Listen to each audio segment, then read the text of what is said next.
Now it is my honor to welcome and introduce someone I have admired for a very long time, a brilliant thinker in international political governance, security affairs of the Americas, Dr. Cynthia Arnson.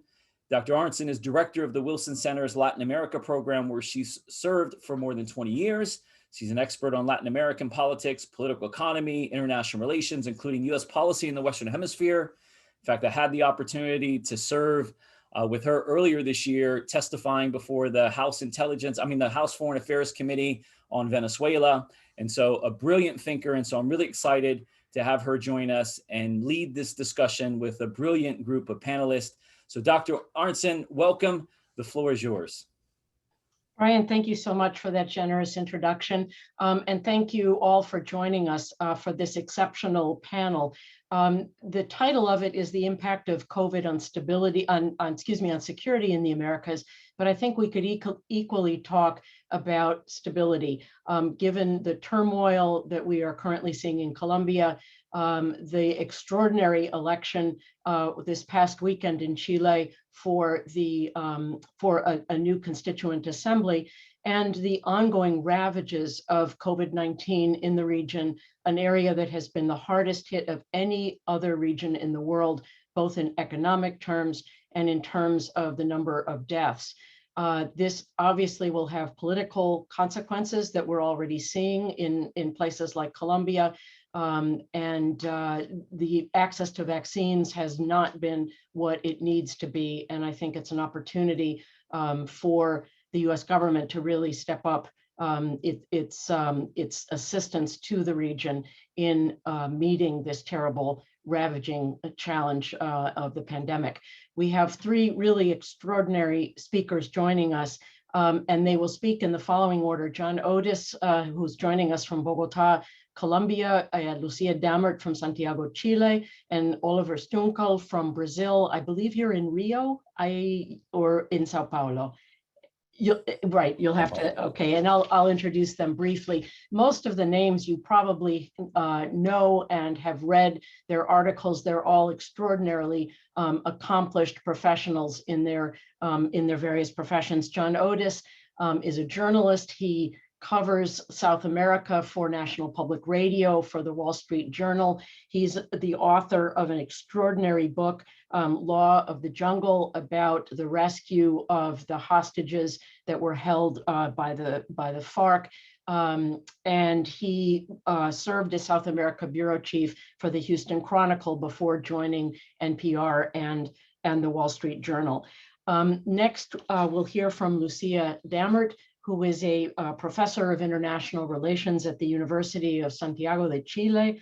She is one of the most noted scholars of issues of citizen security in Latin America, has been a consultant not only for the governments of Chile and Argentina and others in the hemisphere, but also the World Bank, the Inter-American Development Bank, the United Nations Development Program, and the European Commission. And as I say, she has many published works, which I'm sure you're familiar with.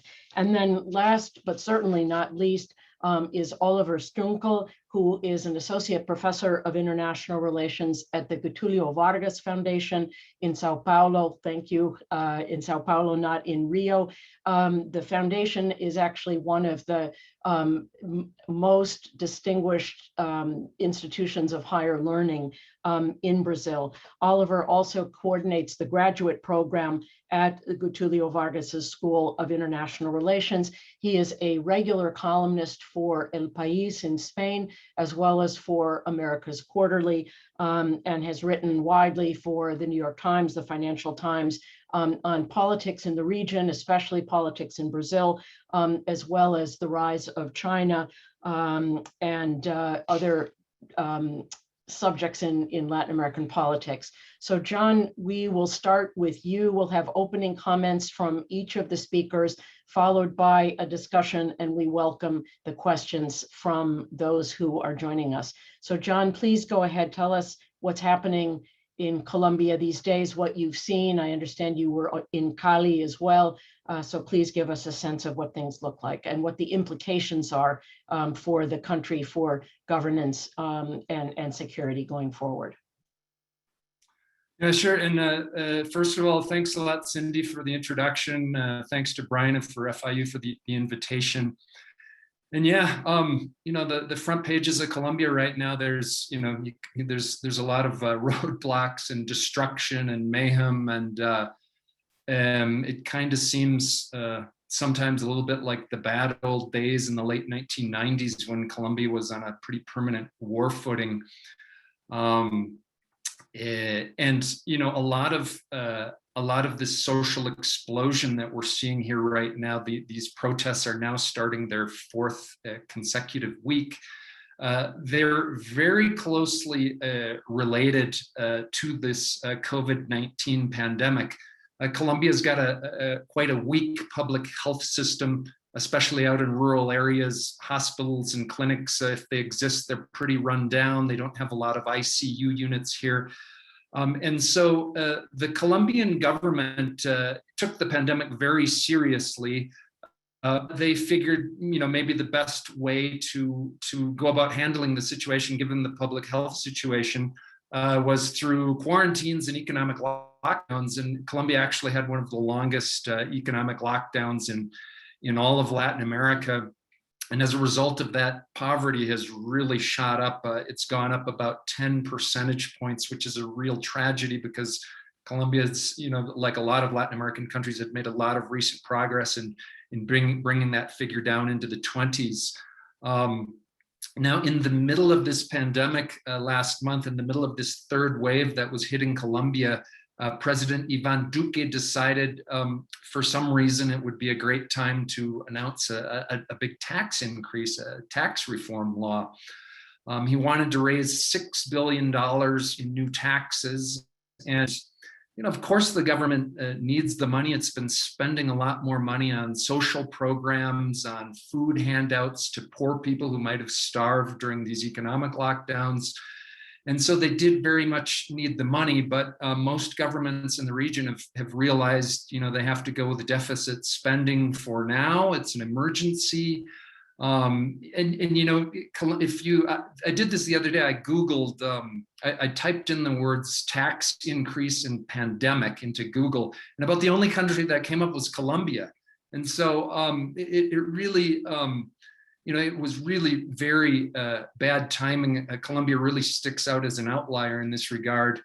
And the other problem was that the taxes that Duque announced, some of them were really quite regressive. Colombia has the highest sales tax in all of Latin America at 19%. And one of the reforms was to extend the sales tax to more basic foods such as eggs, which is one of the most important sources of protein for poor people.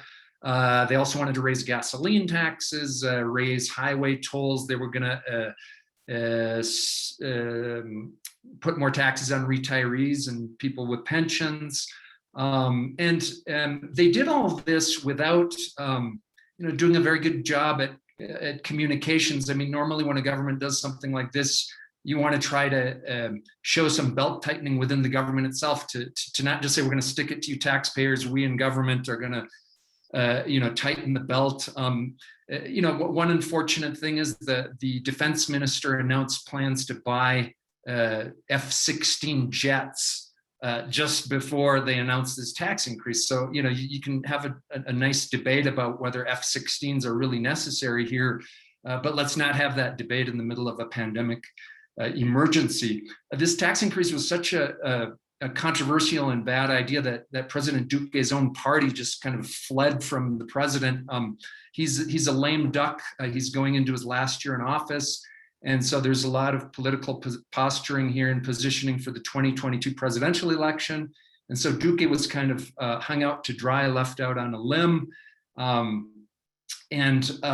So this was sort of the initial spark of what they're calling a paro nacional. It began on April 28th with students and teachers unions and labor unions and retirees and all kinds of people flowing into the streets. Unlike previous protests here in Colombia, it's spread from the big cities, Colombia, Medellin, Cali, to smaller towns and cities. It's spread to 19 of the country's 32 provinces. There is a lot of young people involved, partly because almost a third of young adults in Colombia, they're either out of school or out of work. There's really a lot of frustrating building up. They feel they have dead end lives. And also, as we were discussing before we started the panel, these protests we're seeing right now are in some ways a sequel to the 2019 protests. There was a big wave of protests all across South America in 2019.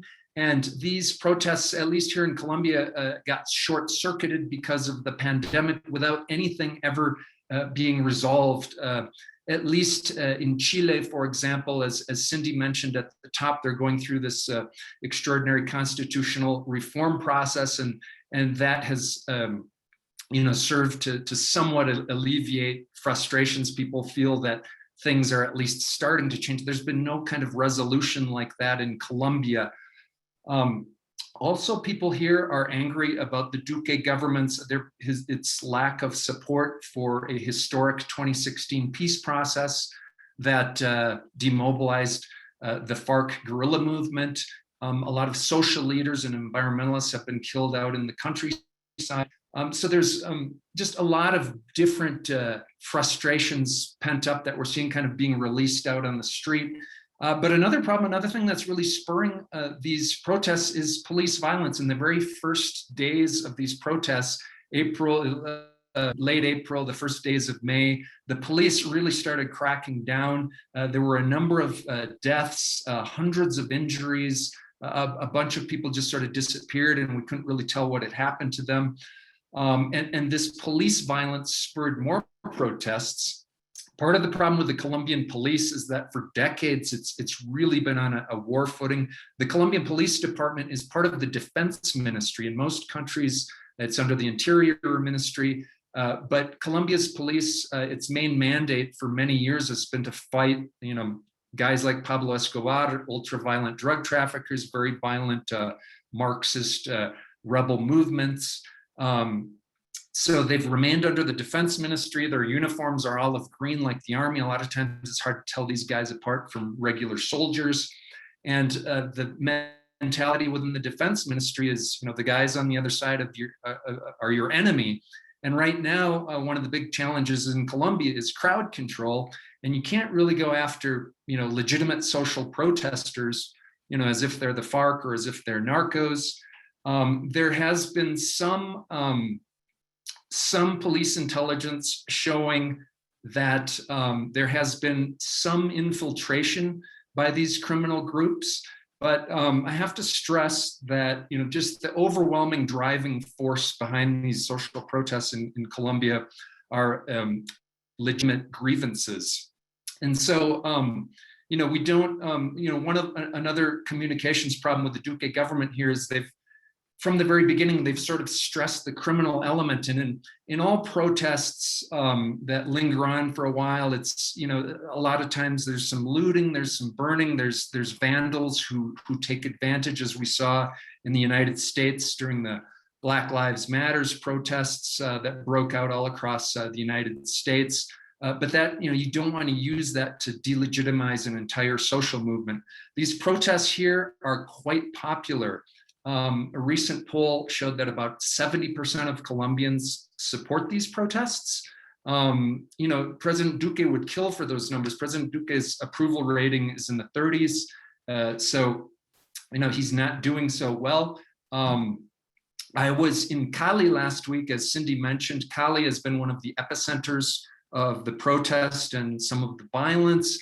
There have been a lot of roadblocks in that area of the country that have cut off supplies of food and gasoline, but it was quite extraordinary. I spent one morning just interviewing people in the gasoline lines, and these are gasoline lines that just stretch for blocks and blocks and blocks, kind of like what we're seeing in Venezuela. And every single person I interviewed in this gas line, I was interviewing people for a couple of hours. Every single person, they were kind of, they weren't happy to be sleeping in their cars waiting to get gas the next morning, but they said, hey, we support these protests. We support what these kids are out there doing. They're fighting for legitimate things, and they're doing the hard work of protesting. So we're okay to be in these gas lines. So they have quite a lot of support, these protests. I don't know if this support is going to last because, again, road blockades and some of the violence that we've seen lately can tend to take away support for protests after a while. So it's really hard to figure out where all this is going to go. President Duque is negotiating with the leaders of the strike. He's withdrawn the tax reform proposal. He's offered some things like free college tuition for young people at state universities and some other incentives. But right now they're still negotiating. And as I mentioned at the top, we're into the 4th week here. We don't really know where it's going to go. And on that not especially optimistic note, I think my time's about up, and I'll turn it back to Cindy to hear what we have from Chile and Brazil and around the rest of the region. John, thanks for that very sobering account. It's hard to have followed Latin America over the last 20 or even 30 years without having a strong focus on what's happening in Colombia. So I think all of us are deeply concerned about the ability to put the genie back in the bottle at this point. Lucía, Chile also had protests, the vast majority of them peaceful at the end of 2019, which, as John mentioned, led to an institutional reform process, the renewal or the replacement of the constitution that had originally been drafted during the Pinochet dictatorship. So please tell us what's happening in Santiago, how the elections went. And you have screen sharing capability, yeah? Sure. Thank Great. you, Cindy, and thank you, the university, for this kind invitation. It's great to be with all of you discussing, the post-COVID security issues that, in fact, are post-COVID or COVID in many ways, but they have roots that are far from, just the pandemic or just from this last government. So in the case of Chile, as John mentioned, we had this social upheaval in 2019 that opens up a Pandora box. Actually, many people from the political elite kind of realized that, Chile was not that exceptional model that was portrayed in the media and was portrayed even in academic research, as a very stable country that was moving towards development in a very, strategic and specifically, coherent way. And that's because of inequalities. That's because of people got frustrated of the perception and the reality that a few people, a few families had better alternatives in life than the rest. The fact that, companies as well as politicians were linked to corrupt activities, and they got away with it, in fact. So if you are poor, then you go to jail. But if you are rich or you have, some capabilities, then you actually got, out of it. That sensation builds upon the fact that, of course, some people go to universities, and those universities will not allow you to get a good job, and the number of people in death grew stronger. So there are social and political, nuances throughout society that open up increasingly from 2006 into 2019 in protest. And I will not go into more detail because protest has been discussed previously. I will just say that the political elite, as well as in Colombia, decided that this was probably a Venezuelan, Cuban, even Russian scheme that, that was developed in order to take down this very good neoliberal model. Instead of actually looking into the process of, political crisis and political parties, weaknesses, many people from the elite decided that this protest could not be a Chilean process, but a foreign process. When that scapegoat didn't work, then we moved into, these are drug traffickers and vandals and, hooligans.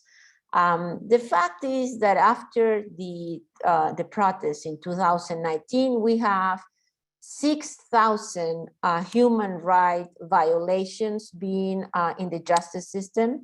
Most of those denounces are against police officers, and that highly relates to what is happening now in Colombia. Of course, it's going to be very difficult to have justice, but we are fighting for that.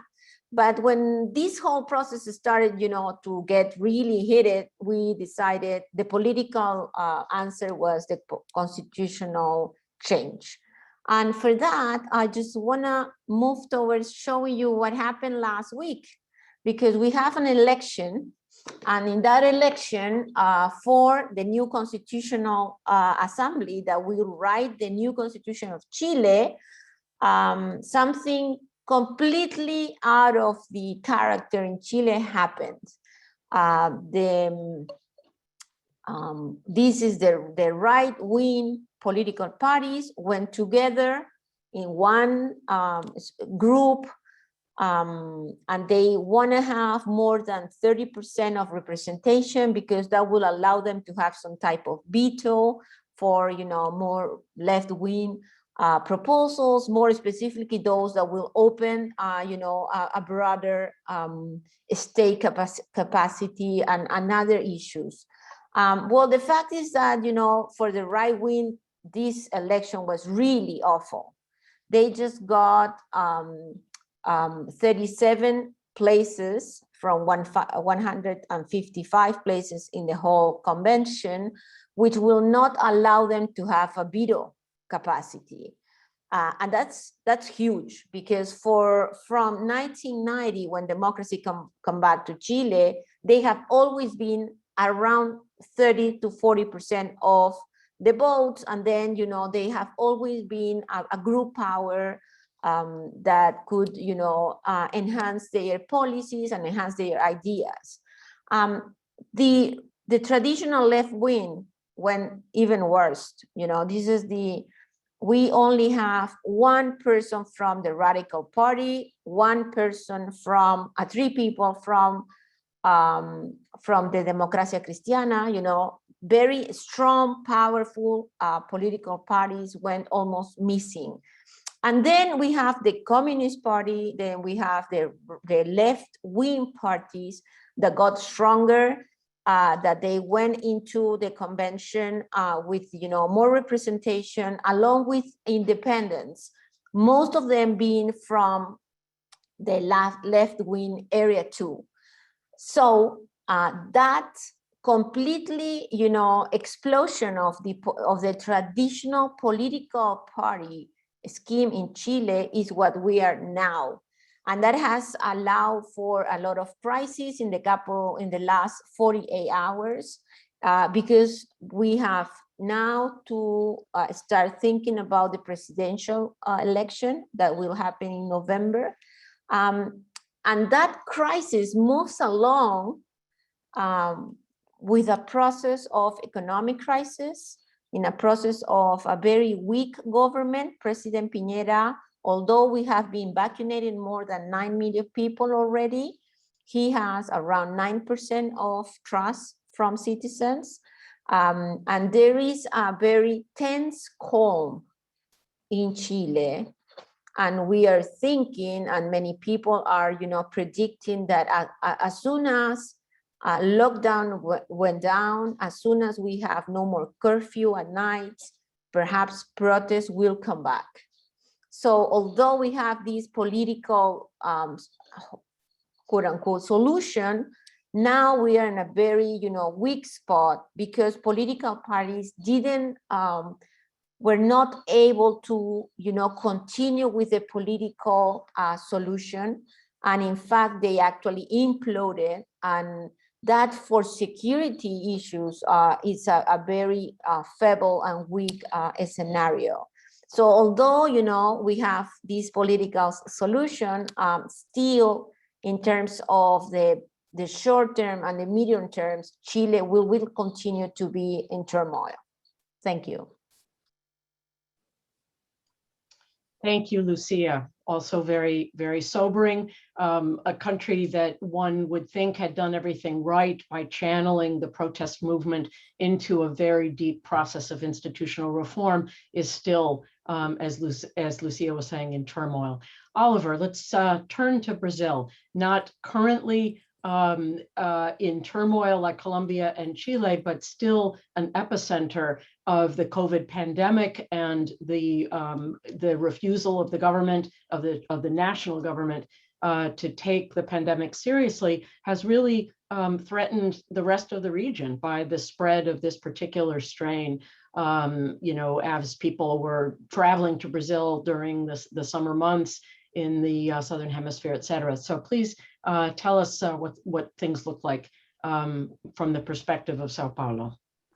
Sure. Thank you, Cindy. Thank you very much for the invitation. It's a pleasure to be part of the discussion. I'd like to make a brief sort of comment on Brazil and then start thinking about how these issues are similar across Latin America, because I think a lot of things we see in Brazil right now are very similar challenges to other countries across the hemisphere. I think perhaps what's happening in Brazil and the extreme mismanagement of the pandemic is in a way the worst possible consequence, but also an example of what happens when anti-establishment rhetoric takes a president to power or a candidate to power who emphasizes the war on knowledge, the war on parties, and seeks to govern basically through, bullying his opponents by basically rendering a cohesive and constructive public discussion impossible.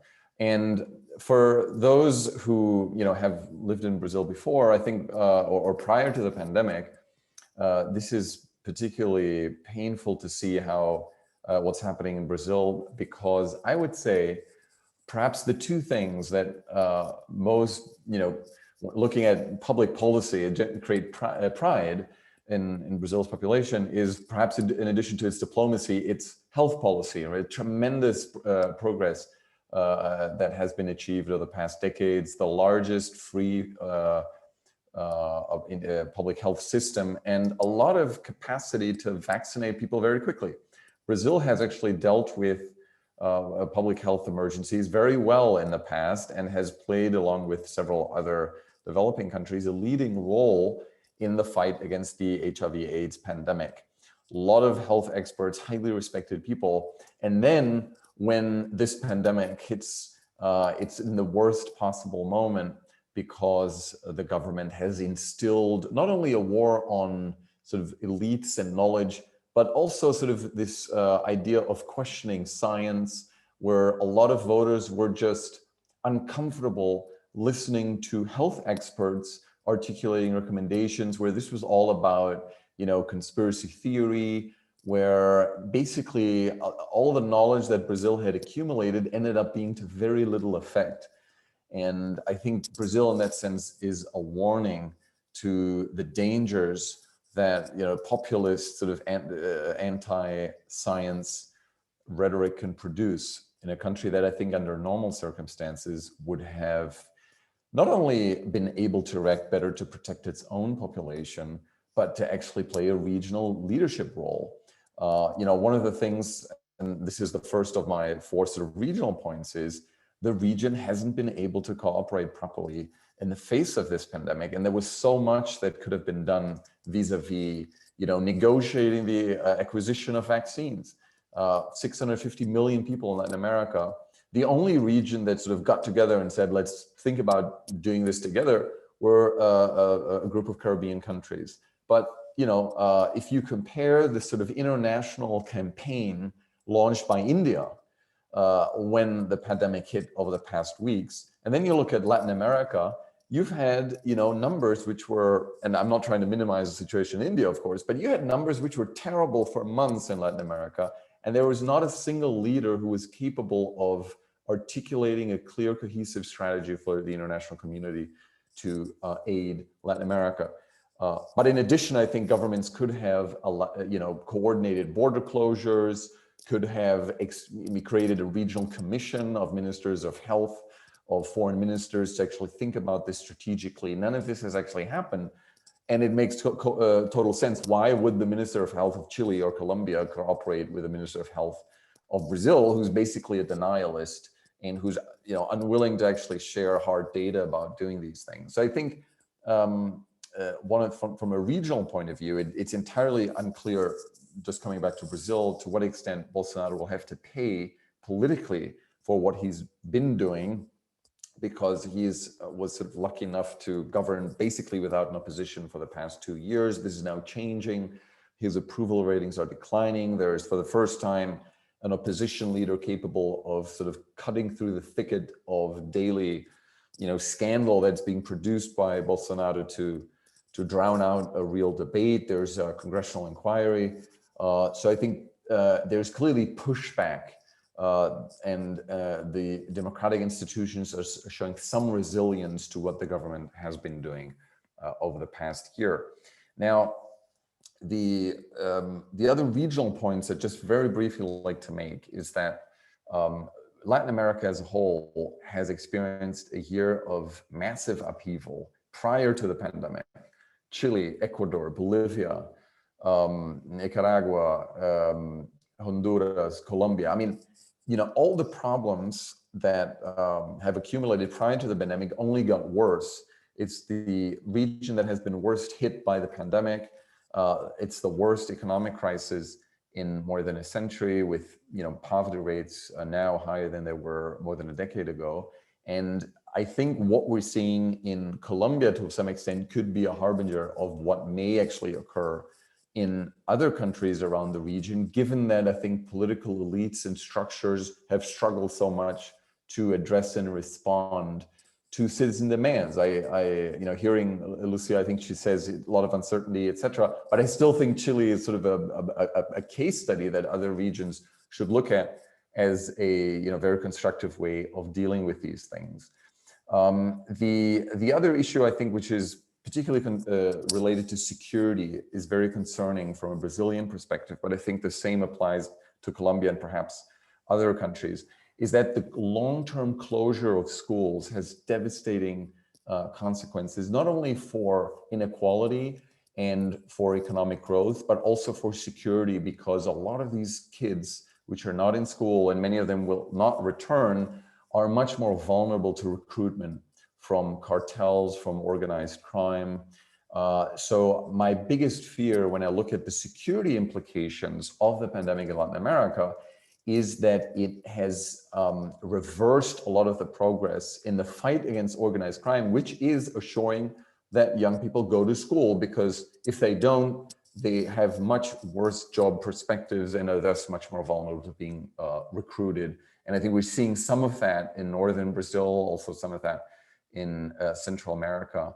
And that may have caused already irreversible damage also in this long struggle against inequality, which is making progress so difficult in Latin America.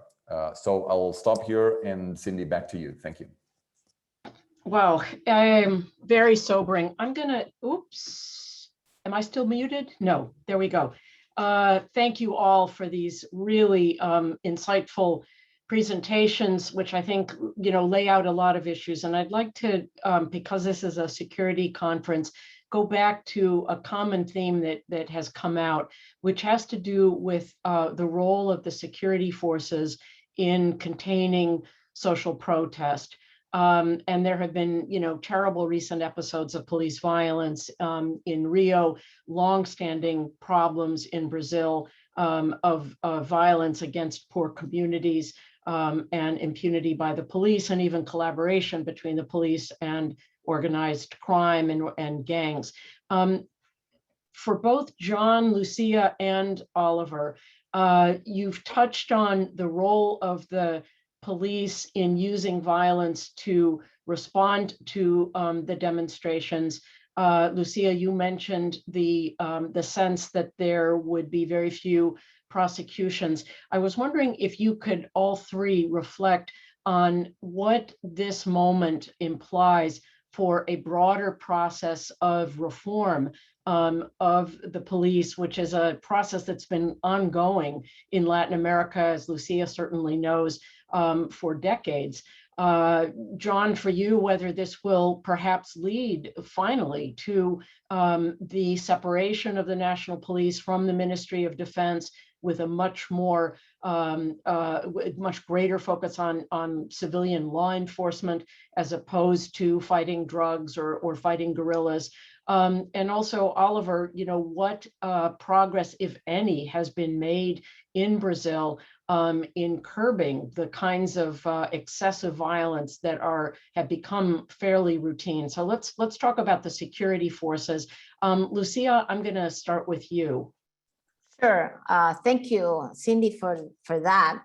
Well, one of the issues that are still pending in our democracies in Latin America is police reform. As you mentioned, you know, we had many years in which police forces have been trying to develop more professional ways to work. They have been trying to include more levels of accountability and transparency. Our forces in Latin America perhaps are a lot better than 20 years ago, but there are huge levels of autonomy that continue to be in place from political powers, and that autonomy allows them to be very impune in some issues. And specifically in terms of policy in protest, there is a general understanding that police violence is allowed. And that's because, you know, as soon as we portray protesters as criminals, then the whole discussion, the whole narrative changes, because they are not longer protesting.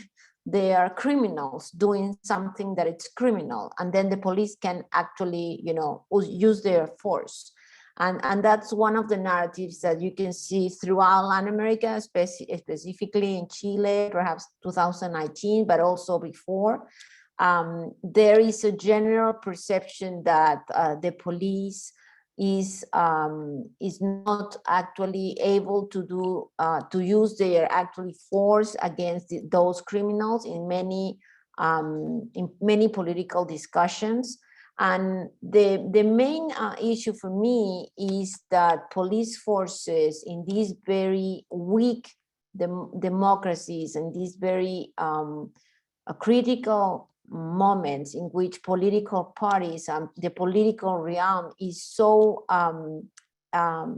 in crisis, the police, instead of being more, you know, in crisis too, it's more powerful. So no one is really able to reform them now because everything is changing. So for police, for governments, it's even harder to decide to change the police, either in Colombia or in Ecuador before, or in Peru, and now in Chile. So there are some changes, but they are not at the structural level, and the culture of violence will unfortunately continue.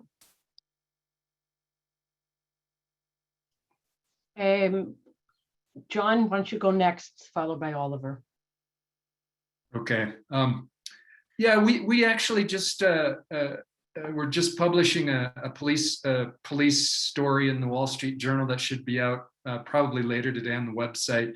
And for that piece, we interviewed Colombia's National Police Director, General Jorge Vargas, and he pointed out, you know, that just before all these protests hit, that he had actually proposed a police reform, and there's a bunch of different proposals that had been going through Congress.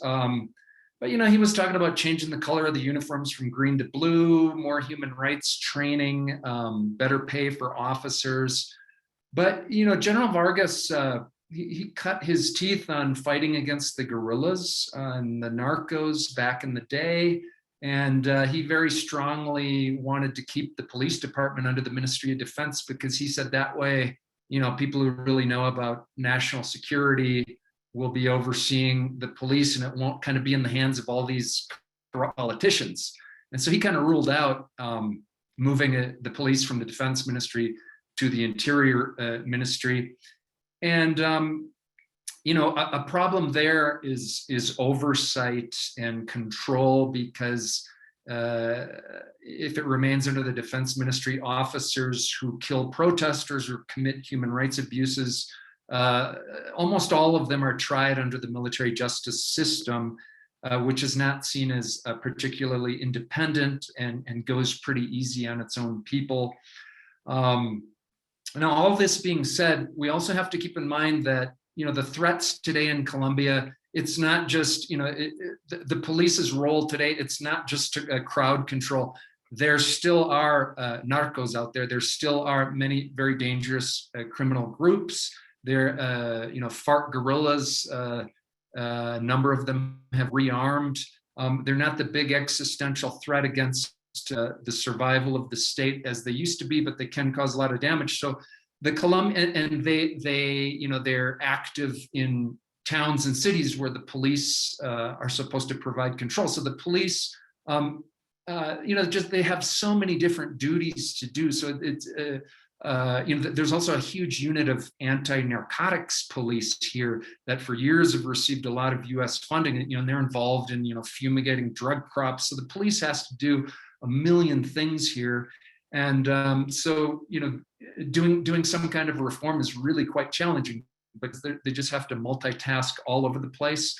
And I also like to add that besides violence of the cops against the protesters that we've seen over the last several weeks, which is, you know, obviously inexcusable, there have also been a lot of attacks on police officers. A couple of days ago, I was talking to a couple of police officers who were involved in trying to control some of the protests. There was a group of 15 of them. Only one of them had a pistol. Everybody else was unarmed, because a lot of them have been ordered not to carry arms because they don't want to cause more problems with the protesters.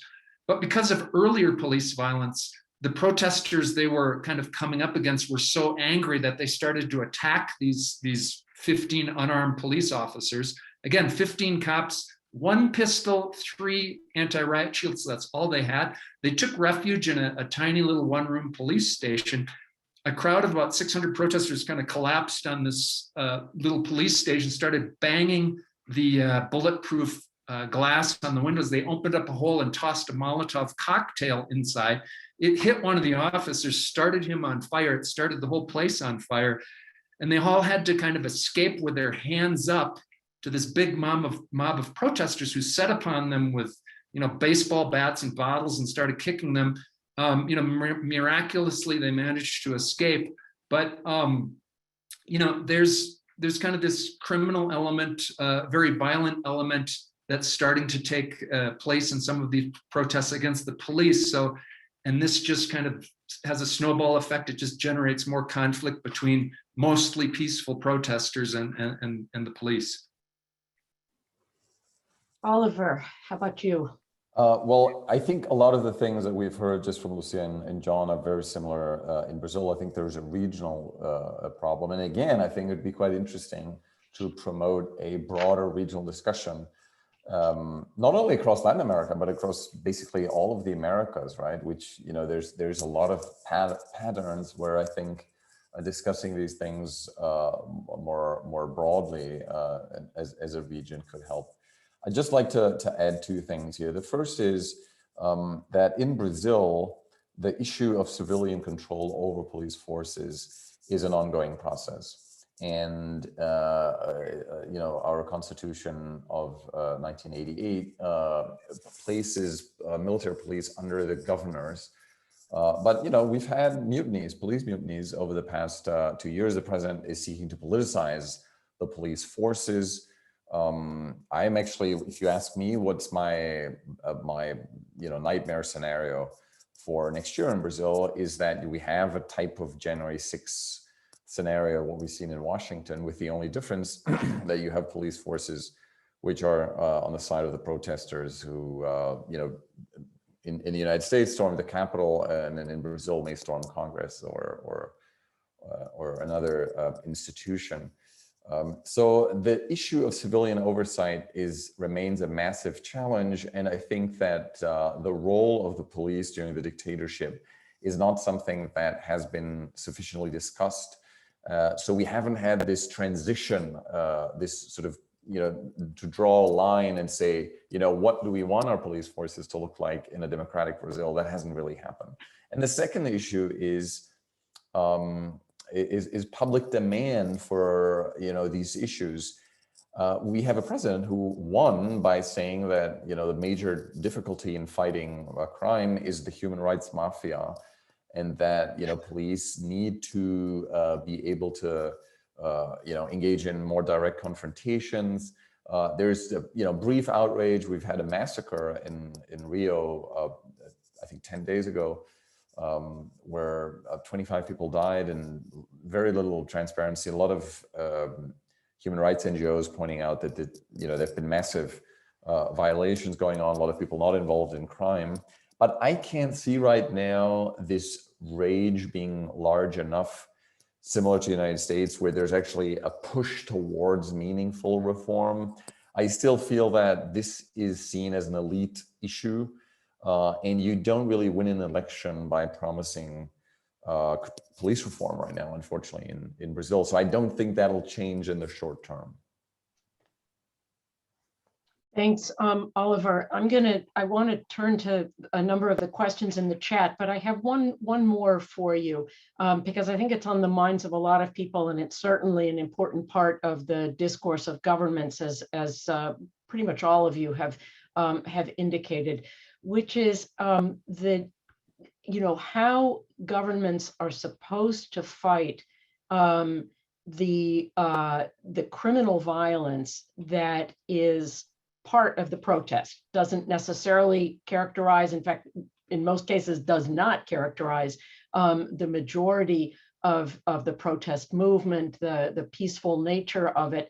But in Chile, with the burning of the metro system, in Bogotá, with the attacks on the Transmilenio, I mean, these public transportation systems are things that ordinary people use, working people use, and yet the level of violence and vandalism against businesses and physical infrastructure has been really significant, and that raises this issue, which certainly is on the lips of many governments, as to the infiltration. And I know you've touched on that, but the extent to which, for example, not only organized crime groups, but say, Venezuelans are stirring the pot in Colombia, delighted to see turmoil and instability in its neighbor that electorally could very well favor the left next year. So let me just, I guess the question is to return to the issue of pretty widespread vandalism and the issue of infiltration, and how governments really should deal with this, and what it all means for the protest movements themselves. I don't know who wants to go first. I think both John and Lucía have more recent cases, perhaps, to comment on it. Sure. Well, I can say just a couple of things. First, there is ample literature on the role of the police, either escalating or de-escalating conflict, and the fact that for many years the police in Chile, at least, but I will say Peru and other countries also, have used force against protesters is something that helped to escalate violence in some of those protests. Second, there is an increasing process of citizens' violence against everything. So the use of violence in Latin America in the private house, in the schools, in this open space, is, you know, it's more and more evident. And you can perceive that, you know, in all protests in Chile from 2006 on, you can see each situation of conflict and violence. And the politicians have not been able to de-escalate, you know, the increasing process of frustration. And I'm not, of course, saying that is possible to allow citizens to use violence against anyone. However, the process that we saw here in Chile showed that the police use of force was just, you know, criminal. So the process of escalation of violence was, you know, somehow recognized by the citizens as something that was something has to be done against police violence. And we actually did a survey, and 10% of people recognized that burning the subway was okay. And 25% of people said that, you know, fighting with the police was okay because the police was perceived as a violent threat. So the good thing is that, you know, the police changed some tactics, and now there is an increasing level of trust between citizens and the police. But of course, there is damage over there. How can they actually, you know, how can they face this issue? Well, if there is the idea that this is either Venezuelans or drug traffickers, then you have the, you know, you have the state, you have the rule of law to either investigate, to use intelligence, you know, to have police tactics to try to found those criminal organizations or those international organizations. The really fact is that at least in Chile, those who are in jail for burning the subway or to burning, you know, a pharmacy are mostly young people with not prior police records. In some cases, students, in some other cases, professionals that really, you know, went wild, if you want. So there is no really evidence to support those, you know, criminal/international organization ideas. But in any case, there are police possibilities and capabilities to do that. And my sense is that in the last 4 months, every time we had a protest, what the police did is instead of going against them, they kind of, you know, left some space for the protesters to do their thing. And as soon as they did that, then there was no real conflict, you know, personal conflict against the police. So there has been some changes, and I think those are the changes that need to be reinforced in order not to have more violence, because we will have more protests. And that's not only in Chile, I think throughout Latin America, we will have more protests. So the police have to really be key in de-escalating the violence in those. John. Yeah, well, what Lucía just said, I totally agree too, that what's happening here in Colombia, I mean, I think a lot of these Latin American countries, and also as Oliver said, are kind of powder kegs. I think you could easily have something very similar break out in a lot of these countries. In terms of you know, the nature of these protests and the issue of infiltration, in all honesty, that's something I have to spend a little bit more time investigating. We've been so busy kind of running around covering the day-to-day, but that's one of the stories I kind of want to dig into next.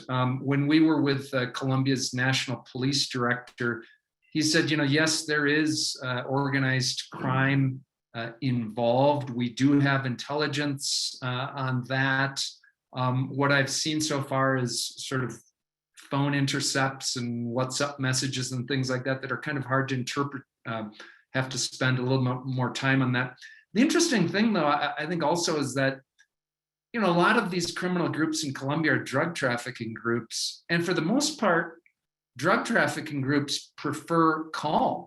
they don't want chaos and mayhem. They don't want blocked roads that are going to block their drug shipments from getting to port. They would much rather co-opt the police than fight against them. So there's, there's some different things playing out here. I think some of the rearmed guerrilla groups, there's FARC guerrillas who have rearmed. The ELN guerrilla group is still here.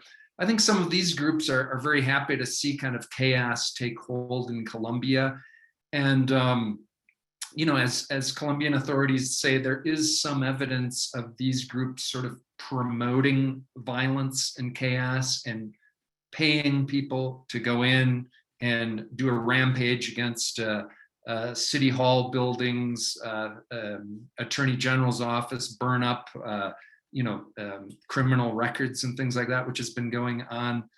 One night in Bogotá, here in the capital, 16 police stations were attacked in a single night. So that kind of shows there was some kind of something, pretty well organized there. So I think this is going on. Unfortunately, again, this is what gets all the headlines. I mean, if you're going to put a photo on the front page of the paper, it's going to be something like that. It's not going to be, peaceful protesters singing "Give Peace a Chance." This is what causes a lot of headlines, and it's sort of helped people who don't like the protests, don't want to see much change happen here in Colombia, to sort of slander these protests as something that's criminal. A lot of people here in Colombia see these protests also as being fomented by left-wing former presidential candidate Gustavo Petro, and think this is going to kind of be a red carpet that's going to open the door for a Petro presidency next year.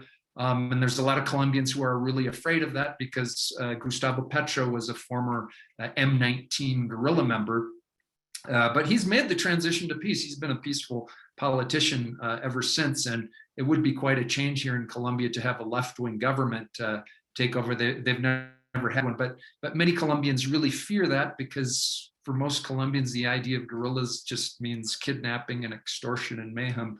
So what I've seen out at the protests, obviously I haven't been to every one, but when I was in Cali, the people out there protesting were a real mix of people, people doing the roadblocks. I ran into guys who were basically gangbangers who were smoking marijuana and really stoned and sort of charging people to go across the street, charging money, or making them give them food or something, that kind of thing, and kind of taking advantage of these protests. And you see that happening. But you also see, like the university sociology professor and, all kinds of other people just talking about, all the things they want to get out of these protests. So it's a big mix of things. And like I said, it's something, the issue of infiltration and really how deep that is, it's something I've got to look into a little more, but I don't want to,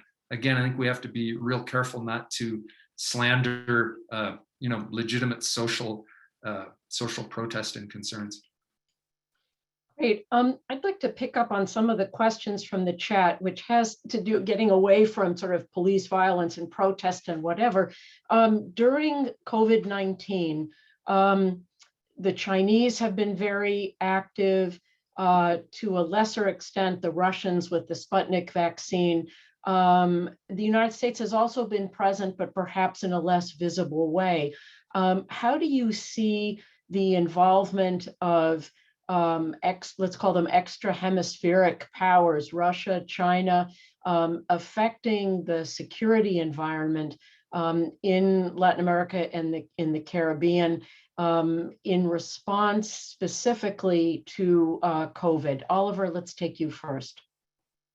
Well, I think that China's vaccine diplomacy in Brazil has been extraordinarily successful, considering that Brazil has a president who's been elected on an anti-China ticket and who's actually actively sought to move Brazil away from China, and who's spoken about unconditional alignment to the United States. If you look at what Brazil has actually done over the past 2 years, it's an extraordinary sign of resilience of Chinese influence, right?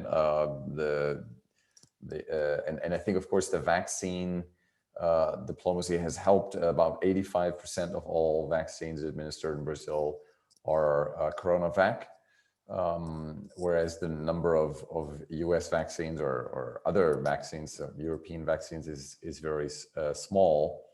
And those figures showing how much the United States has vaccinated its own population, but how little they've shared, and how, by comparison, China has actually exported quite a substantial amount, even though its own population is still not fully vaccinated. This is clearly playing into this narrative that China is promoting, that it's a fellow developing country that is thinking, about solidarity, non-intervention, etc. And also, which is, of course, which helps a lot, is to basically have China project itself as an ally when facing the United States.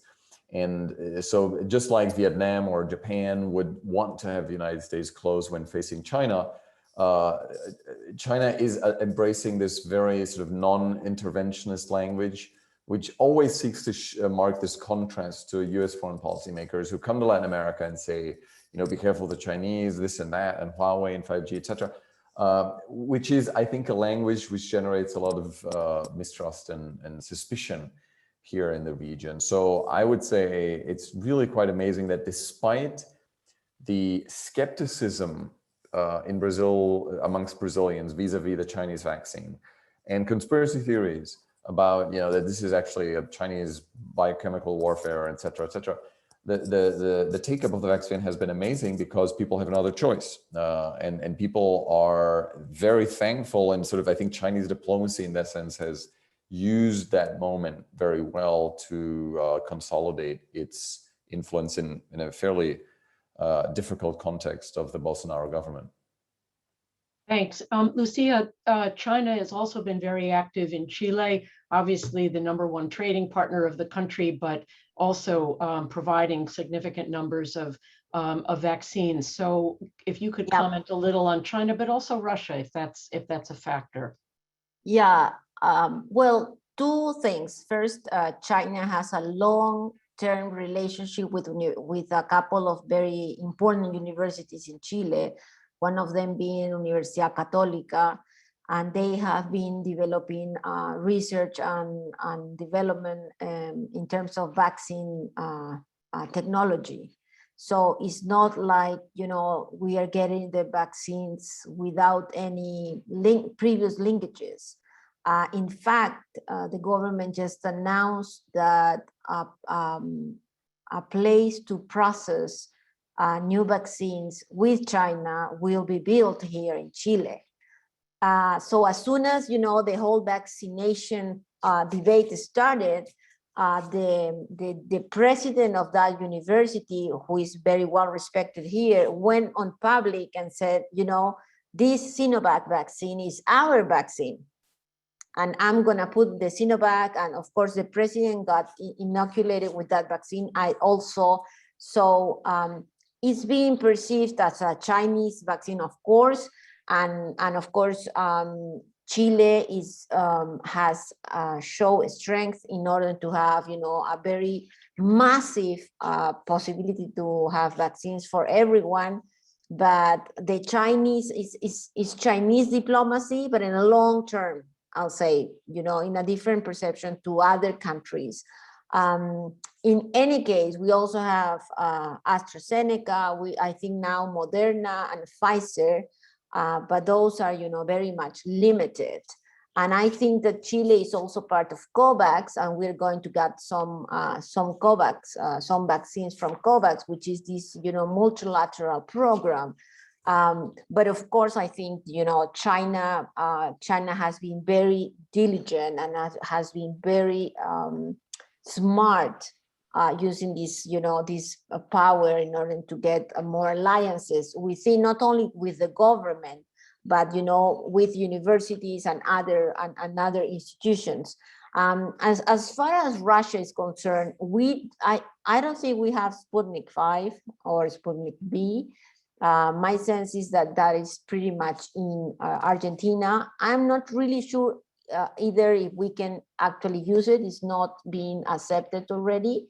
But there has been discussions with the Russian government also, which is important. I just want to say that the role of the U.S. government is missing in action. No one is really talking about, the U.S. government helping in the regular, everyday discussion. The U.S. government is not present in terms of helping Chile to fight the COVID pandemic. The last point is that we are paying for the vaccines, so it's not being really perceived as China helping us. It's more presented as the Chilean government being very bright in negotiating the terms of the contracts with everyone, but specifically in the case of China, because of this long-time relationship at the university and laboratory level. Thanks. John, Colombia historically has had much less of a relationship with China than other countries of the region. And yet the third wave of the pandemic in Colombia is very severe. The number of deaths, I think, put Colombia in the top 5 countries, not just per capita, but in terms of absolute numbers. What's happening in terms of China, US, I doubt Russia, but what's happening in Colombia vis-a-vis the international response to COVID? Yeah, well, first of all, yeah, you're right. I mean, at one point, the per capita death rate here was way higher than it was in India with its recent spike that caused headlines all over the place. And one of the problems with these social protests right now in the roadblocks is it's really made life a lot harder for health workers to get to hospitals and clinics all over the place. And so they're trying to, there have been a lot of pleas with, the people running the protests and manning the barricades and the roadblocks to let ambulances through and health workers through. I was actually at a roadblock, and this man was desperate to get through the roadblock because his wife was giving birth to their first daughter or son, and he was trying to get to the hospital, and so it's caused it's thrown some glitches into the vaccination program here, which has gone quite slowly. I'm not vaccinated yet. No one in my family's vaccinated yet. They're still pretty much doing people in their 60s. So it's been going slow. And yeah, Cynthia, you're right. In terms of relations, Colombia's always sort of been much more focused on the United States. The Duque government was perceived as supporting the re-election of Trump. That didn't work out, so they've been kind of scrambling to make nice with the Biden administration and pressing the Biden administration to send vaccines to Colombia. But also they've been reaching out to China and kind of sucking up to China. Claudia Blum, the foreign minister who resigned last week because of all the international outcry over the police brutality here, was actually, I'm not sure what forum, I don't know if it was at the UN or some forum, but she was basically, in the midst of asking for Chinese vaccinations, she also kind of praised China's human rights record, and she just caught a lot of hell for that here in Colombia, for making that kind of statement. But yes, there is this outreach to China as well, and the Sinovac and is here in Colombia as well. And, that's been quite important. And I think, as Oliver said, China's vaccination diplomacy has been quite successful. Let's switch to another issue that is also in the chat. There are millions of Venezuelan migrants in mostly South America, also the Caribbean, Colombia, of course, the largest recipient with a long border with Venezuela, close to 2 million at this point. The government has offered temporary protected status, but these are also migrants that come with tremendous humanitarian needs, health needs, food security needs. How is that impacting or could potentially impact the overall security situation? Again, it's in many ways an added stress factor on top of all of these other things. It seems that so far the protests have not focused on anti-Venezuelan sentiments, xenophobia, whatever, but to what extent are these large refugee flows at a time of economic contraction, of civil unrest? How is this impacting, say, the medium-term security outlook? Who wants to go first? John, maybe you. Colombia again is the yeah. I've spent a lot of time covering. It's been a lot harder for journalists to get into Venezuela lately and to get visas, and COVID's going wild there, so nobody really wants to go either. But you know, the Venezuela story is coming to Colombia and to Chile and to Brazil and to everywhere because so many migrants have left. In fact, there was an IMF estimate that said by the end of 2023, 10 million Venezuelans may leave the country. That's a third of the pre-crisis population. That's just this massive outflow. One problem with all this is that by comparison, countries that took in Syrian refugees have, the number has escaped me, but it's something like 7, 8, 9, 10 times. They've received so much more international aid to help Syrian refugees as compared to Colombia, Ecuador, Peru, Chile, Brazil, other countries that have taken in Venezuelan refugees. So that's one big problem that the international community really can step up on, providing aid to these countries. President Ivan Duque, one of the few kind of policy triumphs that he's had, at least in my opinion, is that he announced an amnesty program for Venezuelans coming into the country legally, a 10-year program that will allow them to work and study. This is extremely important for security issues because, you know, right now, you know, in the early phases of migration, you had pretty well-educated, well-connected Venezuelans leaving the country to take up oil jobs, university jobs, that sort of thing, all, you know, highly skilled workers. Now it's the lower and middle classes and deeply poor people who are coming across the borders. They have absolutely nothing. They're often walking from Caracas to Bogotá with a shopping cart full of stuff and a baby strapped to their back. It's, you know, something out of the Grapes of Wrath, except way worse.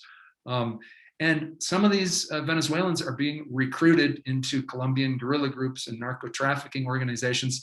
As Oliver mentioned earlier, the school closures, you know, leaving Colombian youth susceptible to these groups. So are these, you know, Venezuelan migrants. I mean, I don't think they set out with the idea to come to Colombia or to Brazil to join criminal groups, but they're really desperate people, extremely desperate. And that's one reason why legalizing these people and allowing them to join the formal economy is so important. And it's also a strong reason. Colombia just yesterday announced that it's opening its land borders with Brazil, Ecuador, Peru, and Panama. And so, but they didn't announce a border opening with Venezuela, which in my view is really a mistake, because right now all these migrants are coming across on smuggling paths and contraband trails that lead into Colombia. And that's where these are controlled by gangs and human traffickers. And that's where very vulnerable, poor Venezuelans, especially Venezuelan women, can either get robbed, attacked, raped, or kind of sucked into human trafficking organizations. So you know, it's just another one of many time bombs that we're dealing with here. Oliver, Brazil has a smaller number of migrants, but has actually done a lot to try to incorporate them. Can you talk a little bit about Venezuelan migrants in Brazil? Yeah, so echoing what John has said, it's of course a major problem, and I think it's really fast. I mean, I don't have a clear answer of why the Venezuelan refugee crisis has received so little attention on a global scale. I mean, one of the reasons, of course, is that you know, the Syrian crisis affects Europe much more directly, and because a lot of the Venezuelan migrants stay in South America, they don't really generate as much visibility, but it's a massive crisis. And worse, I cannot see any clear path out of the situation. I mean, even if sort of Venezuela magically transitioned back to democracy, I mean, you have a recovery that may take many, many years, also because the people who are now leaving are people, you know, who really, you know, I mean, who are, you know, lower middle class, very poor people, because a lot of the elites have left a long time ago. So making sure that they return at some stage to rebuild the country, I think would be very difficult. Brazil, of course, because of its large size, has a much greater capacity to absorb migrants. When you look at the percentage, the foreign-born population in Brazil is so tiny. It's, I think, 0.1%, 0.05%. I mean, it's, if outside of the big cities, it's very hard to find anybody who's you know, from abroad. I mean, it's a far cry of the realities in many other countries around the world. And as a consequence, the you know, anti-Venezuela rhetoric has been very limited, and the Brazilian government has not only treated Venezuelan refugees as refugees, right? We're using this term here, but they're actually, you know, migrants, and refugee status is a bit controversial also, because it's, you know, it's not that clear that they've been sort of persecuted based on political issues. Most of them are economic migrants, but still, both Brazil and many other Latin American countries, I think, have reacted very well and have sought to allocate these migrants, and that has been something Brazil has been trying to do, is to avoid a concentration of Venezuelan migrants in the north of Brazil, but to basically send them across the country so that integration could be made easier. And again, despite the fact that there's a nationalist government, anti-Venezuela government, these structures led by bureaucrats have been able to resist. And I think the Brazilian response to the crisis has been fairly pragmatic. Lucía, what about the case of Chile? Venezuelan migrants are not the only ones because of Chile's long role in Haiti. There are a number of Haitian migrants. There have been recent laws restricting migration. What can you tell us about the situation in Chile? Yeah, I'll say that Chile has not developed an anti-Venezuelan rhetoric. Venezuelans are being perceived as, you know, migrants who are fleeing a very awful government.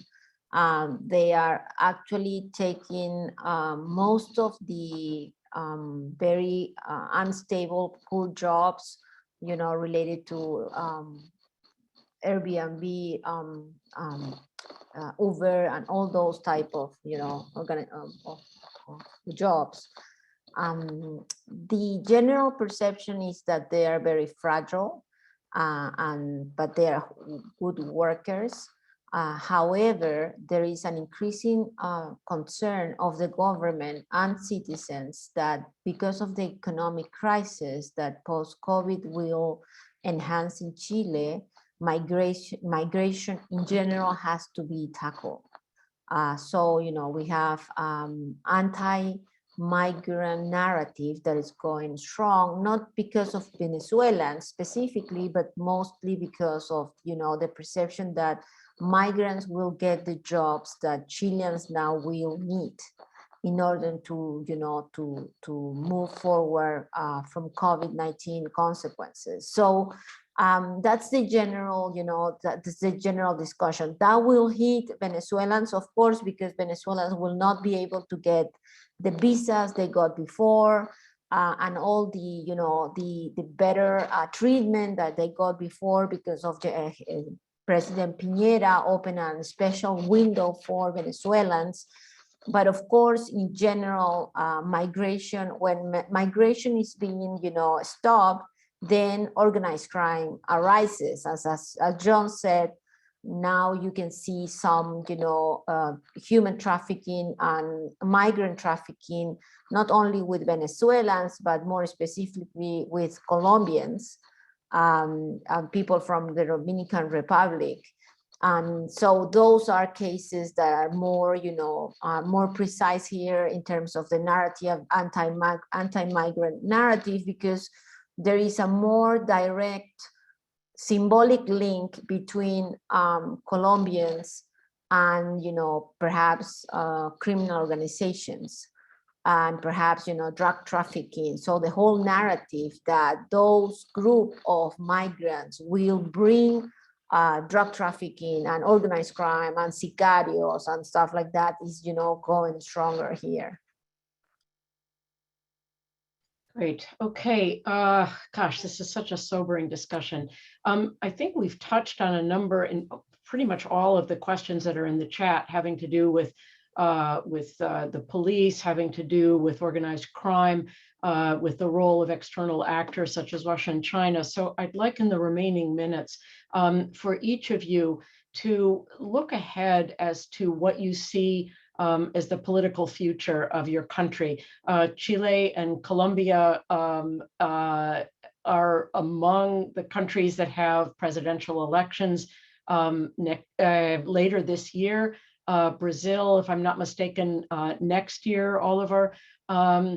Where do you see politics going? Is this a moment of hardship that will be exploited by the left? Who do you see as the beneficiaries of the great suffering that people have gone through in public health and in economic terms over these last 14 months? Let's see, how about if we go in reverse order that we started? So Oliver, Brazil first. Wow, that's a difficult question. There's so many things here. I think that in general, of course, the outlook is somewhat bleak. I mean, you do have increasing commodity prices, but at the same time, with the risk of inflation rising in the United States, and an increase in interest rate in the US is not good news for Latin America, because you have investors going out and moving towards the US. I think the IMF is speaking about a great divergence after the first decade of the 2000s were shaped by the great convergence between sort of the emerging world and developed countries. Now the big narrative, I think, for at least some years will be the divergence of countries, developed countries plus China and a few others being able to rebound quickly from the pandemic, whereas countries, many countries in Latin America, I think, will struggle enormously. And this whole concept, which has been very popular in Latin America, of, is Latin America or is Brazil an emerging power, I think is currently very hard to imagine. Part of my friends who are abroad, they're sort of saying, oh, we'll probably get the third shot of, COVID-19 vaccine later this year, whereas, in Brazil, the story is very different. So I think that tends to be bad news. Now, the question, in particular in Brazil, is, I think, that there's also been a profound politicization. My students are much more aware of the fact that democracy is not a given than those that I've taught, 15 years ago. So it's a bit hard to say how that will play out, but I think that whereas anti-establishment rage is clearly visible and won't go away that quickly, in the Brazilian case, there could also be a pushback. And I think there's a real chance that Bolsonaro may lose the election because people are sort of tired of, in a somewhat similar way of what happened in the United States, of this sort of constant provocation, bullying, etc. Because in this big crisis, the country hasn't, or the government hasn't been able to respond well.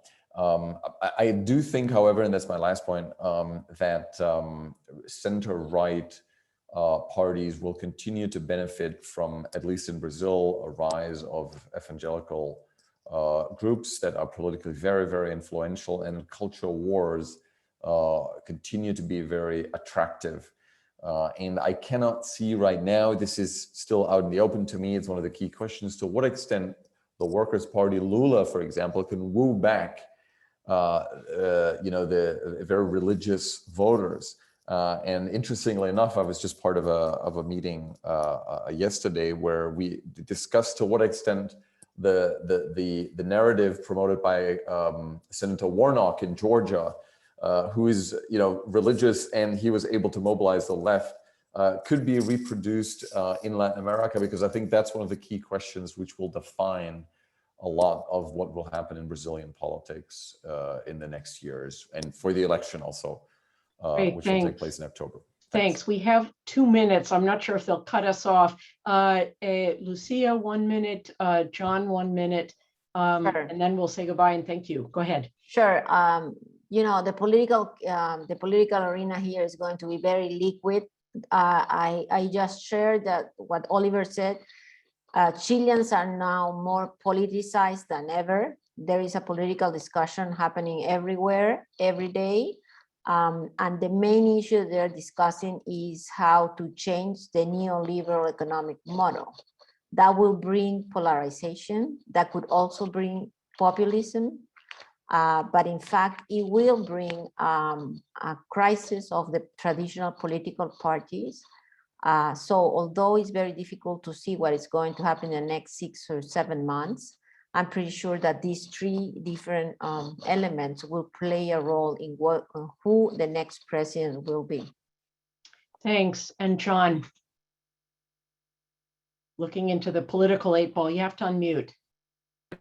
Yeah, sorry, I would just say that on a positive side, it's good to see active young people taken to the streets and fighting for their rights. That didn't used to happen so much in Colombia, because protesting out on the street, you were sort of seen as a guerrilla sympathizer, and that's sort of going away now, so that's a good thing. I mentioned earlier, a lot of people think that this social unrest could help Gustavo Petro, the former Bogotá mayor, who's going to be running for president next year. I think it's going to cause some problems for the Centro Democrático that's in power right now with Iván Duque. And one last thing, someone to keep track of, she won't be running for president next year, but Colombia's Bogotá's mayor, Claudia Lopez, she's Bogotá's first female mayor. She's from the lesbian community as well. So those are 2 firsts for Colombia. She's taken the pandemic really seriously. She's seen as a very strong leader, but all these lockdowns and economic problems could hurt her possibilities. But she was really seen as a comer, before the pandemic hit.